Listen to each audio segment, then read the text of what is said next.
Okay, so here's the deal. I have not been watching Basketball Wives LA season 6, which I feel very stupid about considering the fact that there's a chick on there named Saniyah'yah Samaa or Samia Dotson, and she had all the ass in the world. I'm just being honest with y'all. And if I would have known this baddie was on the show looking like this, goddamn, I would have been watching every episode since it's the goddamn first episode.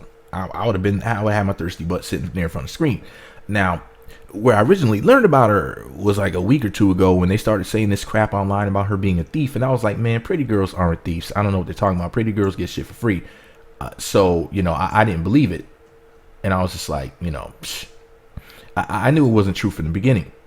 But, some other blogs and whatnot were talking about. I'm just going to go ahead and read to you what the beautiful Saniyah had to say about it all. Because there was a mug shot that was going around and some alleged charges, something about theft or something. This was, I guess it was a while ago. I don't know when, but anyway, here's what she had to say about it. She cleaned up the bullshit rumors. She said, to address all these, quote, theft rumors in my comments in 2011, I stayed at a hotel in ATL on a, quote, hookup. The room was in someone else's name on their hookup. But my ID was used to check myself in. Me and a close friend at the time stayed there for approximately 4 or 5 days and ran up a room service bill. We left the hotel with unpaid charges. Being as though my ID was on file, they put the charges on me. I later found out I had a warrant for this. Time went by and I was no longer friends with this person. In 2012, I was staying in ATL at another hotel and posted a pic with my location. A person that I once considered a friend contacted Atlanta Police Department and told where I was staying. I was arrested early that next morning for theft of service. The same friend waited for my mugshot to be posted online and blasted it all over social media, along with the made-up story that I robbed Meek Mill, stole from him, and a bunch of other bullshit in an attempt to slander my name or embarrass me. Shrugging shoulder emoji, woman's symbol emoji. I still to this day do not know what I did to deserve this. However, for the past 5 years, I've had to live with these lies and wear the label of a thief on my back. I've also waited 5 years for Meek, another person I considered a friend, to speak up for me, being as though the rumors were not true. That day never came. I brushed it off and went on living my life. My career as, quote, celebrity stylist was hindered, but that never stopped me. I was given the opportunity to be a part of a hit TV show, Basketball Wives LA, not as the ex of, the baby mother of, the wife of, but Saniyah, celebrity stylist to the stars. Look at God, hands up in the air emoji. I had the opportunity to tell my story to the world and finally clear my good name. Quote, you prepare a table before me in the presence of my enemies. You anoint my head with oil. My cup overflows. That's Psalms 23:5, praying hands emoji. God never said weapons wouldn't form. He just promised they wouldn't prosper. Hands up to God emojis. Look at me now. Tongue out emoji. Hashtag God's child. Hashtag I am Saniyah'yah Samaa. Hashtag Basketball Wives LA season 6. Rather, Basketball Wives LA 6. Hashtag Basketball Wives. Hashtag Slaynia. Hands up in the sky emoji. And some other sort of emoji, but I'm ignorant, so I don't know what that one is. Jesus. Okay, so she also went on to say the following.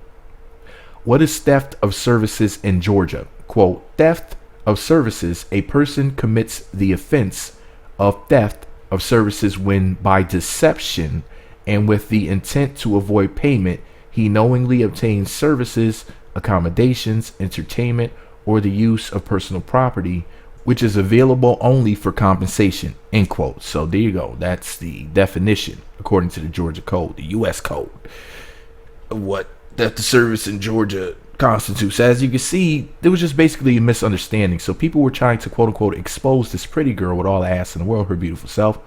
And you see, I told y'all that there's a goddamn war on pretty. I told y'all that pretty women were basically being targeted and they were victims of a slanderous campaign. A campaign to stop pretty from prospering. And people thought that I was talking crazy, and I told y'all. I said, obviously, this is like some ugly Illuminati, right? Of like ugly bitches that sit around at an ugly table and they plot and plan how to stop pretty girls from making it in the world. People thought that I was crazy when I first started talking about this shit. They're like, "Meat, you so crazy. You're just being silly. You're just saying this because these women are fine as hell. They got ass. Their faces are pretty. You're just saying this because you're attracted to these women. I try to tell people, I'm like, no, it's deeper than that. There really is a secret cabal of ugly bitches that sit around like, damn, how can we ruin this pretty girl's life? Because they can't have, they can't make it pop with the power of pretty. So they're like, well, shit, if I can't have the power of pretty, you can't either. They're trying to stop beautiful women like Saniyah from basically running things, because they know that pretty is basically a superpower. These women are super women, when you have the power of pretty, you're basically an advanced being. That's a gift from the goddess. Of course, the goddess meaning Portia, because all pretty emanates from Portia. See, I could mention Portia's name in any video, even has nothing to do with her. Anyway, the point is that anything good has everything to do with Portia, because all goodness comes from Portia. But anyways, the point is this though, man. Saniyah is a very beautiful lady and very beautiful. Goddamn, she's been doing the squats and eating her Wheaties, enough meat to feed the needy. Biggie. Oh, but the point is this though. She's a pretty girl, and that's why they came for her. Let's just be real. I'm willing to bet good money that the bitch who did this to her was ugly, probably overweight. Probably like some of the heifers in my comment section that stay hating on pretty girls like Saniyah. But anyways, I'm hashtag team pretty girl. And I'm just tired of my beautiful ladies having to face such foolishness, like having slander campaigns set out against them just because they're pretty. Anyway, this is all my opinion. What I don't know. Team Pretty Girl for life. Let me know what y'all think about it all below. Be sure to subscribe to the Meat Magazine YouTube channels. Visit meatmagazine.blogspot.com for more. Follow me on Twitter at Meat Magazine, Meat Magazine 7 on Google+, Meat Magazine blog and Instagram. Be sure to hit that notification button right next to the subscribe button. It looks like a bell. Once you click that button, you'll be sent alerts to be notified when new videos get posted. Jesus. Were you foolish enough to believe that she did something wrong, or were you smart like me, being part of Team Pretty Girl? You knew that there was more to the story. So shout out to Saniyah. She walked around looking fine. Like somebody had to add to my list of babies. Now I'm new to Saniyah. I haven't really seen her on the show. I haven't seen how she gets down yet, but I'm definitely had to tune in and see what type of lady she is. I know she's fine as shit, so I'm a fan thus far. So yeah, I'm gonna have to tune in and see how she gets down real quick and everything. But anyways, I might have to slide up in the DMs. But Meat Magazine.